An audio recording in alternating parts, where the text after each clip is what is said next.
नमस्कार, बहुत स्वागत है आपका और मैं हूं आपके साथ सुमित शर्मा। बुलेटिन में हम सबसे पहले बात करेंगे ऐश्वर्या राय बच्चन की। वो ईडी दफ्तर पहुंची हैं। ईडी ने उनको नोटिस दिया था, समन भेजा था, पूछताछ के लिए बुलाया था। ऐश्वर्या राय ईडी के दफ्तर पहुंची हैं। ईडी के समन पर वो दफ्तर पहुंची। पनामा पेपर लीक केस में उनसे पूछताछ अब ईडी करेगा। इस वक्त की बड़ी खबर हम आपको बता रहे हैं। ऐश्वर्या राय बच्चन ईडी के दफ्तर पहुंच चुकी हैं और ईडी ने उन्हें समन जारी किया था, नोटिस दिया था कि आप आइए दफ्तर, आपसे पूछताछ करनी है।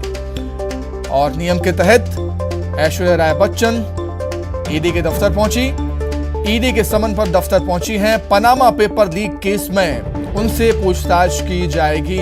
एक बार फिर पनामा पेपर का जिन जाग उठा है, बाहर निकला है। हमने देखा था कई लोगों के नाम, कई बड़ी हस्तियों के नाम इसमें लिए गए थे और अब एक और नाम जुड़ गया है, ऐश्वर्या राय बच्चन का। ईडी के दफ्तर उन्हें बुलाया गया, समन जारी किया गया, नोटिस दिया गया। पहुंची हुई है ईडी के दफ्तर। पनामा पेपर लीक केस में उनसे पूछताछ अब होगी। देखना होगा कितनी देर तक ईडी के जो अफसर हैं, अधिकारी हैं, उनसे पूछताछ करते हैं और पूछताछ में क्या कुछ निकलकर सामने आता है, ये देखने वाली बात होगी। लेकिन बड़ी खबर, बड़ा अपडेट अभी यही है कि ऐश्वर्या राय बच्चन ईडी के दफ्तर पहुंची हैं और पनामा पेपर लीक केस में ईडी उनसे पूछताछ अब करेगा।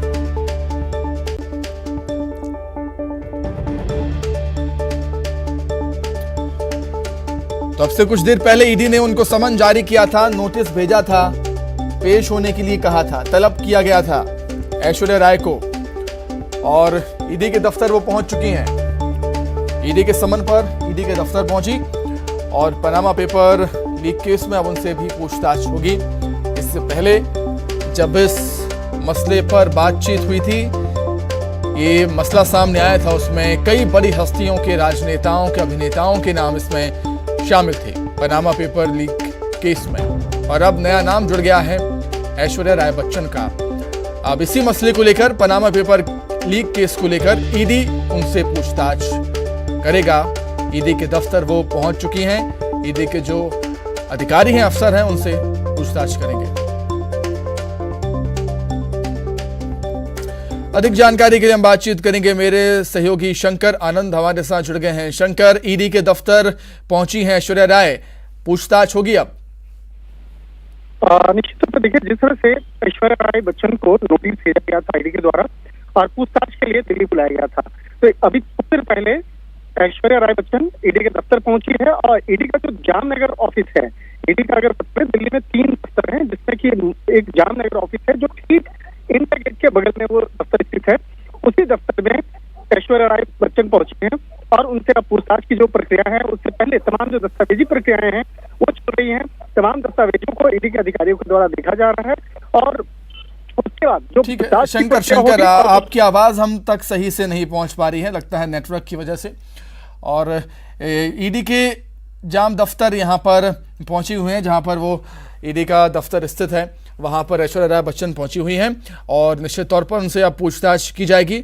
पनामा पेपर लीक केस में इनसे पूछताछ ईडी करेगा। देखने वाली बात होगी कि कब तक, कितनी देर तक ईडी के जो अफसर अधिकारी हैं ऐश्वर्या राय बच्चन से पूछताछ करेंगे, क्योंकि इसमें हमने देखा था कई बड़ी हस्तियों की मुश्किलें बड़ी थीं इस मुद्दे पर, इस मसले पर, इस केस को लेकर। पनामा पेपर लीक केस में कई बड़ी हस्तियों के नाम भी आ चुके हैं इससे पहले।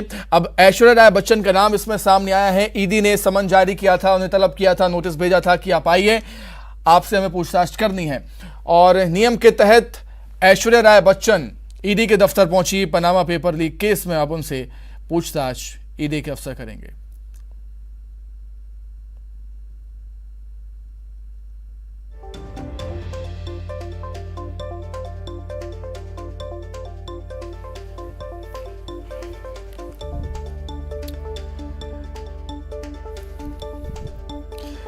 तो जामनगर स्थित ईडी के दफ्तर ऐश्वर्या राय बच्चन पहुंची हैं। दिल्ली उन्हें बुलाया गया था, जैसा कि हमारे सहयोगी शंकर हमें बता रहे थे कि 3 दफ्तर हैं ईडी के दिल्ली में और जामनगर स्थित दफ्तर ऐश्वर्या राय बच्चन पहुंची हैं, जहां पर ईडी के अधिकारी उनसे पूछताछ करेंगे।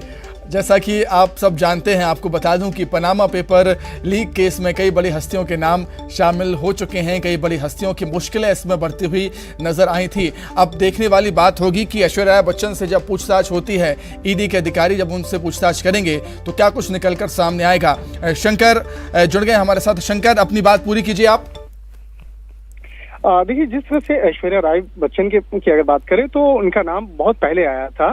तकरीबन 4 साल पहले ही ईडी की तफ्तीश में ऐश्वर्या राय बच्चन सहित कई बड़े बॉलीवुड अभिनेताओं और उससे जुड़े हुए तमाम राजनेताओं का जो नाम है वो सामने आया था, जिसमें कि ये बात सामने आई थी कि विदेश में काफी पैसे जो है वहाँ इन्वेस्टमेंट किया गया है और जो कई शेल कंपनियां और पैसे का इन्वेस्टमेंट से संबंधित जो जानकारी मिली थी, उसी के आधार पर केंद्रीय जांच एजेंसी ईडी इस मामले को टेक ओवर करने के बाद इस मामले पर तफ्तीश कर रही थी। हालांकि इनकम टैक्स के बाद जिस तरह से इस मामले को ईडी ने टेक ओवर किया था और उसी मामले में पता चला था कि किस तरह से कई बड़े नेता और बॉलीवुड से जुड़े हुए जो अभिनेता अभिनेत्री हैं उनका नाम सामने आया था। तो इस मामले में पूछताछ के लिए नोटिस भेजा गया था और उसी पूछताछ की प्रक्रिया में शामिल होने के लिए ऐश्वर्या राय बच्चन ईडी के दफ्तर पहुंची है और अधिकारी इस वक्त में तमाम जो दस्तावेजी प्रक्रियाएं होती हैं उसको दस्तावेजी प्रक्रियाओं को पूरा करने के बाद पूछताछ की जो औपचारिकताएं होंगी उसको पूरा किया जाएगा।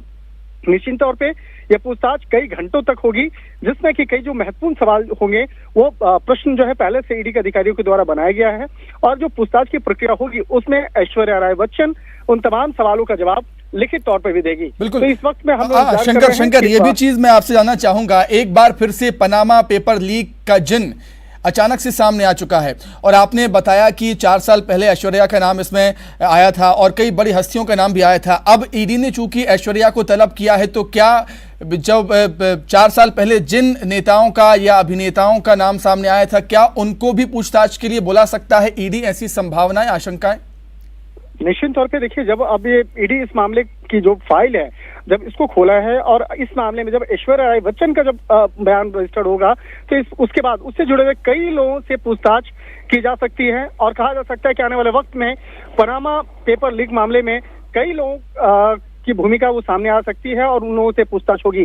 ये मामला आने वाले वक्त में बढ़ने वाला है और कई लोगों की आने वाले वक्त में मुश्किलें बढ़ने वाली हैं।